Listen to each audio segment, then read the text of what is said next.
LMS Tactical. I want to thank you for watching the video and listening to what I have to say. Pay attention to it, and if you catch yourself nodding your head in agreement more than twice, do us all a favor and push this video on via Facebook, Twitter, and email. Listen, we all need to know that we're not alone in our concern and our thoughts. It's called motivation.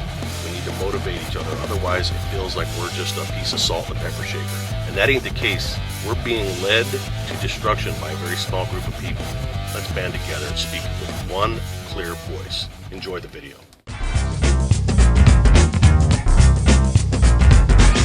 Alright, well, greetings YouTube. Sorry about the angle of the video. My cell phone video is acting up, so I'm using a regular video camera that's sitting on a stack of beanies, so it's all just so it doesn't slide across the dashboard. We'll make do with it. Anyways, today I want to talk about our responsibility as Americans. You know, sometimes American patriot has a little bit of a negative connotation to those who are new to the concept of standing up for this country. And what I mean by that is, in years past, when somebody referred to themselves as a patriot, a lot of well-minded Americans mistook that identifier as an association with armed militias and anti-American folk. A lot of people identified that title with really extremist, which is far from the case. I mean, if that's the case, then I'm an extremist, and I'm sure by some people's standards I am, because I am no longer willing to remain silent. Okay, that being said, I'm going to make an assumption that most, or at least many of you, are active on Twitter, and hopefully if you are, you follow my Twitter account at Airborne, capital A, 80. That's AIRBORNE 80. If you're not, consider it. I mean, that's where I push most of my political messages and such.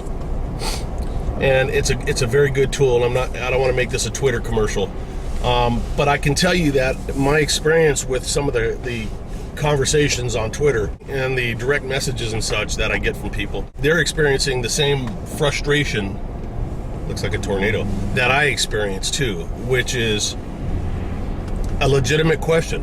And I'm speaking in terms of this is all of the right-minded Americans. I'm worried about my country. Clearly, it's collapsing.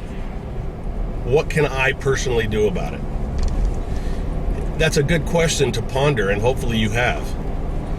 The problem is that once you ponder it and you come up with a solution, or somebody offers a solution, it's going to require action, and that's where I think we lose most of our membership, for lack of a better term. People are reluctant, whether it's through laziness, and I don't believe that's the case. I think a lot of it has to do with people are busy with their lives. They're trying to, it's understandable to be completely disillusioned with one's country and to be completely aware of the cancer that has infected our Congress and our White House, and not just with Obama. This goes back many presidents, many administrations. It's not about laying blame. It's about identifying problems and solving them and offering up solutions. And so the problem is we're losing our country. That's the problem. That used to be the words of conspiracy theorists nuts. Those used to be the words of paranoid nuts. Used to be the words of angry nuts. But no longer. We are losing our country. And that is a fact. And I'm here to tell you, whether you think I'm a nut or not, that somebody with a third grade education that's able to read and comprehend, that just landed on this planet, within 20 minutes of just researching, could see that what we were is far different than what we are today, and what we are today is drastically different than where we're going. And we are moving in a downward spiral. Not to use all the cliche sentences that people use to describe our going to hell in a handbasket. What the fuck does that even mean? I've never understood that. I've always pictured myself sitting in a nicely woven handbasket plummeting toward the flames.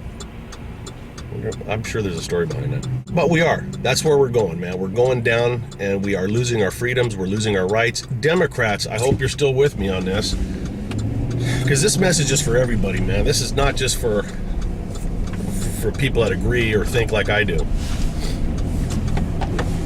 This angle of the camera's got to be, it's like watching a Batman movie, I bet. Sorry about that. But I'm just going to have to get the words out and not worry too much about the angle of the camera, although it's driving me fucking crazy looking at it.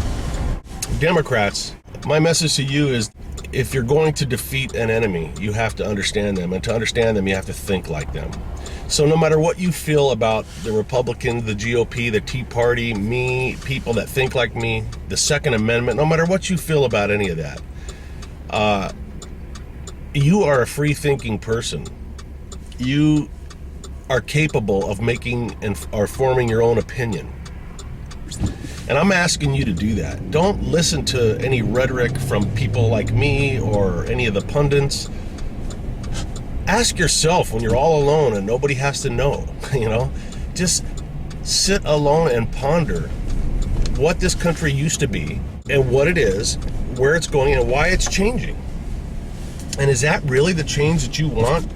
Now, if there was a group of Democrats sitting here in front of me, they would say, somebody would shout out, well, we used to have slavery, and this is what I'm talking about. Don't be manipulated by people that are driven solely by some agenda, no matter what that agenda is. You need to think for yourself. It's true. You as liberals can't stand most Republicans, and most Republicans can't stand liberals. It's an anger thing, because we have been divided. And any one of us, liberal or Republican or, and if they're really honest with themselves, can see very clearly that we have been pushed against each other for a reason.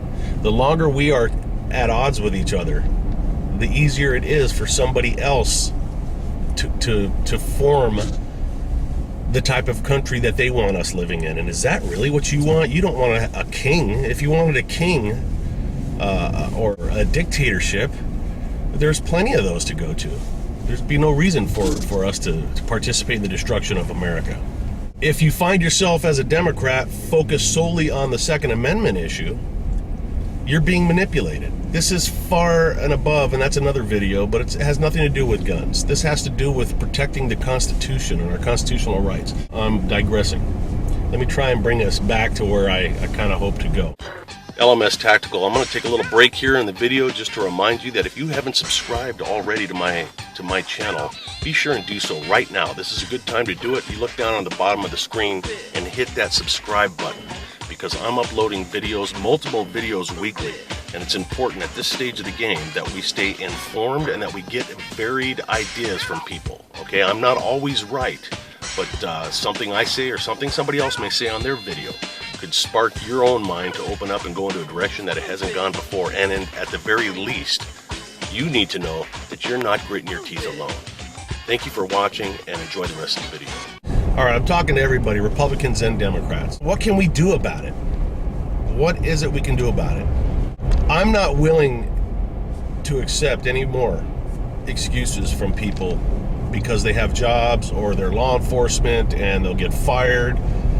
Listen, when you lose the country, when this country is completely where people like Obama and his cronies want it to be, things like your job and your career are going to not even be on the radar in terms of what's important. When I say on my tweets that history is watching, I'm talking about our future generations are going to look back at us and ask, what the hell did we do to prevent this?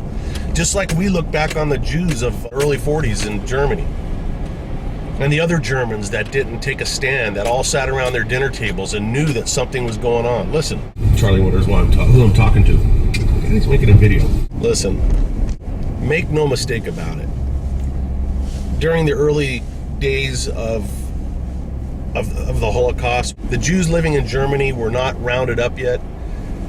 In the days before the Kristallnacht and the Night of the Broken Glass, have no doubts that there were German families, good German families, fathers and mothers and sisters and brothers, daughters and sons who sat around their dinner tables concerned with the state of affairs. They knew something was wrong. They could feel it intuitively, and they could also see it happening around them. And I'm sure there were many conversations, in spite of the Hitler Youth and those that would turn in their own parents, much like we're heading to this in this day and age.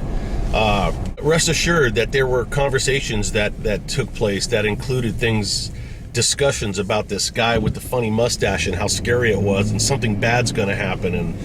And then even when it started, when the Jews were forced to wear the identifying patch of the Star of David, and when they smashed all the windows in the Jewish-owned businesses, all prior to the roundup, good Germans that didn't have animosity toward people because of one faith or the other, knew something was going on. Do you think they didn't kick themselves in the ass and wonder why they allowed their country to turn into such a nightmare?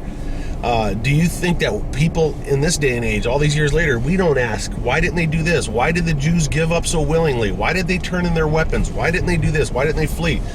History's going to ask us the same thing. We are them now, because we are sitting in the most beautiful country on the face of the earth as it plummets toward hell, all at the hands of a very few. Picture a gigantic ant farm with 1 billion ants in it, and you've got 10 ants on the corner over there that are plotting the destruction of the whole ant farm. Why do we put up with it? Well, what are you saying, LMS? Are you advocating some form of violent revolution? No. What I'm saying is we have recourse. We have choices to make.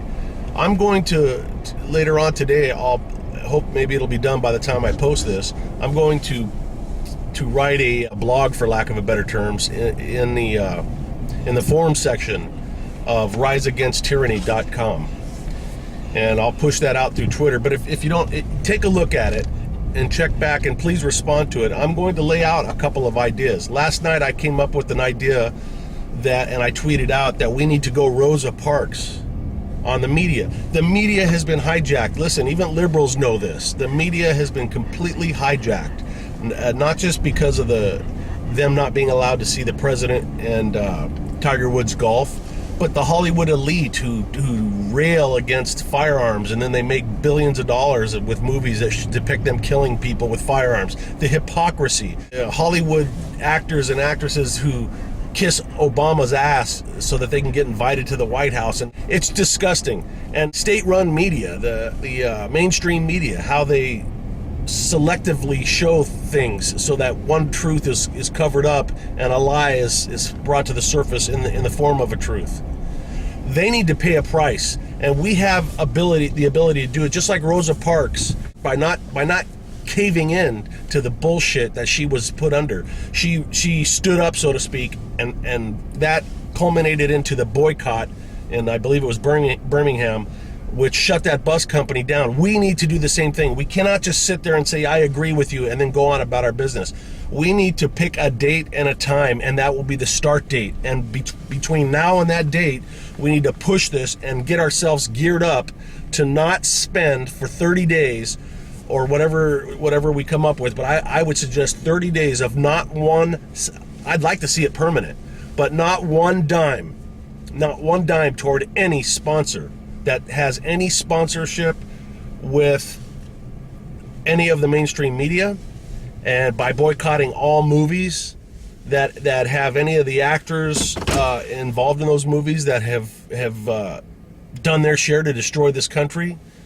I'd like to see us boycott the state schools too, where we just pulled our kids out of the schools. Listen, you've got to hurt these people by the destruction of their God. Their God is the almighty dollar. That's who they bow down to. They're egotistical, narcissistic bastards who love to think and talk about themselves. Obama is a great leader for a narcissist, because he is so full of himself, it's disgusting. You got the retard Biden who can't form a fucking sentence. These are ass clowns that are destroying our country. We need to rise up in the sense that we will not finance these idiots at all. That means you look at your fucking monthly bill, and if you're paying for a subscription and you Google it, if you don't know, you Google what their stance is or who do they support. If they're also showing, if you're on, let's say, a phone company and that phone company advertises on CNN's channel, you fucking change phone companies. And if it costs you more, then so be it. If you're not willing to fucking spend money or even to bleed for the salvation of America, then you are no different than fucking one of those idiots in the White House. You're no different. So you have got to make a decision today to yourself. Are you just a fucking talker that sits and says, yeah, man, everything sucks. Hey, check out my new iPad. What good are you? Don't be that fucking guy or girl. Get into the fight to save your country, no matter what, at all fucking costs. I've said it before. Some things are even worth dying for Christ's sake. We cannot just be sponges. If we are sponges, then why don't we just take the free phones and the fucking and the welfare and all this other bullshit that's destroying our country? Listen, I'll leave you with this. None of this is a mistake. All of the destruction of our economy is absolutely part of Obama and his team. It's not just him. Their plan to bring this country to its knees. You have to weaken us so that you can dominate and control. You weaken us, you destroy us, you shrink our military while China builds theirs. Don't you see this? Iran developing nuclear capabilities and with missile technology while we reduce our forces. We take money from the military, we give more money to people to guarantee that they become Democratic voters for life, because once you get somebody on the free couch, you don't get them off. This is all part of their plan to weaken us and bring us to our knees. And the gun thing, every time somebody goes crazy and shoots a bunch of people, they jump on it because the whole Second Amendment is just a speed bump for them. It's costing them time in terms of when they are able to shut us down as a people, as a free people, and make us subjects. You know, you've got to remove the guns, and they're going to do that any way they can, no matter how long it takes. They've been working on it for a long time, since the 50s. So you got to stay smart and decide whether you're going to stand up or kneel down. You've got to make that decision, because just talking about it is no good. It's not good anymore.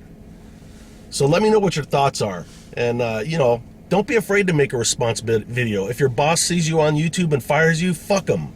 I'd rather be homeless living in a car in a free country than living in a fucking government provided home somewhere under the restrictions that are being put on us as they prepare to fucking fly drones over our own fucking soil. Think about this shit and look it up for yourself. Don't take my word for it. Have a great weekend.